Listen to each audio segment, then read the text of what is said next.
సమస్త మహాపాతకాది సమస్త శరణ వేడుకుంటూ ఉన్నాం. ఈ యొక్క కన్యాదానం చేసేటప్పుడు ఒక్కొక్క గోధుమ కింద తీసి మన గోలోకంలో నివసిస్తూ ఉంటారట. అంటే ఆవు ఉండేటువంటి ప్రదేశంలో నివసిస్తూ ఉంటారట. నక్షత్రమండో పర్యంతం మాసే ద్రోమండ పర్యంతం తెలుసా తెలియదా? మినుములు ఎప్పుడైతే ఒక పక్క రాశిగా మినుము కింద తీసి పక్కన పెడుతూ ఉంటామో అప్పటి వరకు కూడా నివసిస్తూ ఉంటారంట. అంటే పైన నివసిస్తూ ఉంటారట. అదైతే ఎప్పుడైతే పూర్తవుతుందో అప్పుడు ఇక్కడ నుంచి బంగారు నుంచి మన బంగారుకోట నుంచి బంగారు వెళ్ళాలి. బంగారు నుంచి విజయవాడ వెళ్ళాలంటే స్టెప్ బై స్టెప్ వెళ్ళాలి కదా. అట్లాగే మన తాత ముత్తాతలందరూ కూడా ఇక్కడి నుంచి అక్కడికి వెళ్ళటానికి కొన్ని సంవత్సర యోజనాలు పడుతుందట. 1-2 రోజులు కాదు. మా హైదరాబాద్ వచ్చిన డీజీ గారు కొన్ని యోజన విస్తీర్ణాలు పడుతుంది.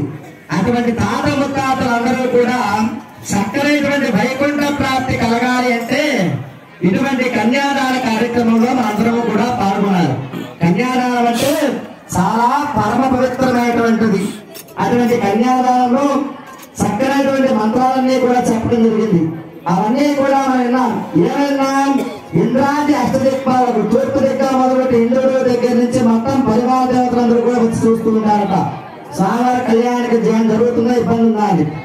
అటువంటి భగవంతుడి యొక్క కన్యాదాన కార్యక్రమంలో మనందరము కూడా చక్కనైనటువంటి ఈ యొక్క నారసింహ కళ్యాణం అంటే ఈరోజు నృసింహ జయంతి. ఏంటిది?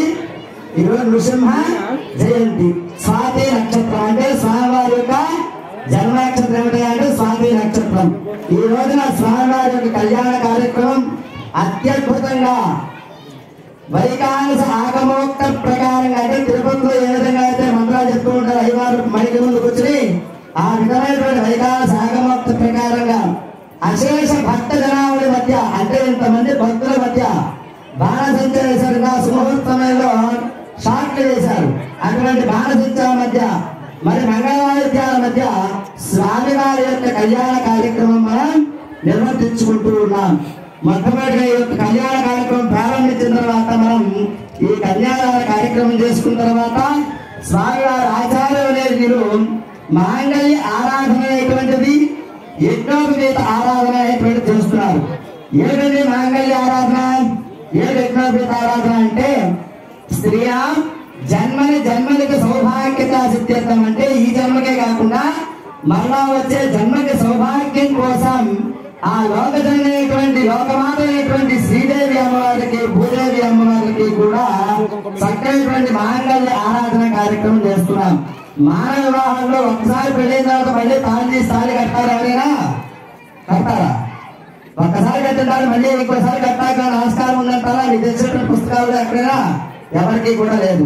మరి భగవంతుడికే ఎందుకున్నాయా అంటే లోక కళ్యాణార్థం లోకంలో స్త్రీ అందరూ కూడా సర్వ సౌభాగ్యంతో ఉండటం కోసం ఆ జగజ్జనైనటువంటి లోకమాత అయినటువంటి శ్రీదేవి అమ్మవారు ఈ పక్కనటువంటి భూదేవి అమ్మవారికి కూడా మన తరపున మనం సౌభాగ్యంగా ఉండటం కోసం ఆ అమ్మవారికి మాంగళ్య ఆరాధన చేస్తూ ఉన్నాం. తదనంతరము కూడా స్వామివారికి యజ్ఞోపవీత ఆరాధన చేస్తూ ఉన్నాం. బ్రాహ్మణ మహాహనుష్ఠాన ఘోషణ గుర్తింపని చెప్పి ఆ యొక్క లక్ష్మీ నృసింహస్వామికి మా తరపున యజ్ఞోపవీతాన్ని సమర్పిస్తూ ఉన్నాం. మరి ఎంతో పుణ్యమైనటువంటి విషయం అంటే చక్కగా మనం ఎక్కడైనా సరే దేవాలయానికి వెళ్ళేటప్పుడు ఒక పెళ్లికి వెళ్ళేటప్పుడు ఏం చేస్తున్నాం? మీ అందరూ కూడా ఈ విషయాన్ని పర్టికులర్గా వెళ్ళాలి. ఏం చేస్తున్నాం? చక్కగా పెళ్లికి వెళ్ళాలంటే పట్టు చీర కట్టుకుంటూ ఉన్నాం లేదా నగలు వేసుకుంటూ ఉన్నాం. అసలైనది మాత్రం మర్చిపోతున్నాం. ఏంటది? అసలైనటువంటి వస్తువు ఇంట్లో పెట్టి పెళ్లికి వెళ్తున్నాం మనం. ఏంటది? మంగళసూత్రం. ఇది సర్వసాధారణంగా కలియుగంలో జరుగుతున్నటువంటి విషయమే. నేను చెప్పేది తప్పు కాదు, వాస్తవం అవాస్తవం కూడా కాదు. అది మర్చిపోతున్నాం. ఏదో చిన్న అల్లపోసలు కూడా చేసుకెళ్ళిపోతాం పెళ్లికి. మంగళసూత్రం ఒక్కసారి వేసిన తర్వాత మళ్ళీ తీకొడతాను. గుర్తుపెట్టుకునే విషయం మీ అందరూ కూడా.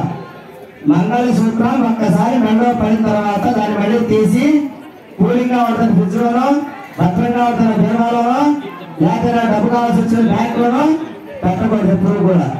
మంగళ సూత్రంలో 2 సూత్రాలు ఉంటాయి. ఒకటి శ్రీదేవి, 2 భూదేవి అమ్మవారు. ఆ రోజు కూడా మీతో పూర్తి అయ్యగారి పెళ్లిలో మీతో ఎందుకు కట్టిస్తారు?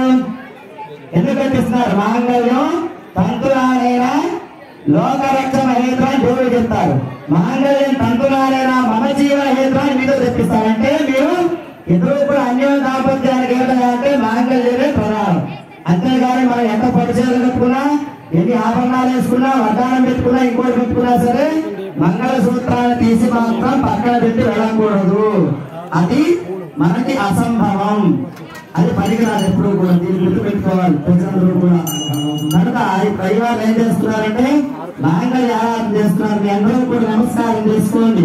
చక్కగా ఒక్కసారి ఆ అమ్మవారు ఇద్దరిని కూడా మన మనసులో తలుచుకుని నమస్కారం చేసుకోండి.